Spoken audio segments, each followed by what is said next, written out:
আজ দিনটা সোমবার, তো সকাল সকাল কিছু গ্রসারির দরকার ছিল, তাই সুইগি থেকে কিছু গ্রসারি অর্ডার করেছি আর সেগুলোই এখন গুছিয়ে রাখছি।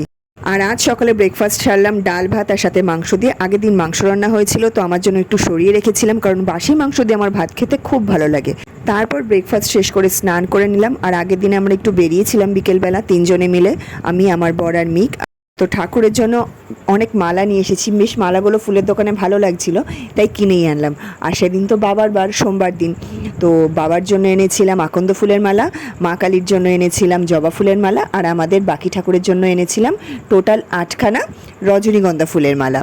ফুল তো রোজই ঠাকুরকে দিয়ে থাকি, কিন্তু মালা দিয়ে সবসময় পুজো করা হয় না, তাই আজকে ভাবলাম একটু মালা দিয়ে পুজো করি, বেশ ভালো লাগে ঠাকুরকে সাজাতে। তো তোমাদের কার কার আমার মতন এরকম পুজো করতে ভালো লাগে মালা দিয়ে সাজিয়ে গুছিয়ে, কমেন্টে কিন্তু অবশ্যই জানিও। টাটা।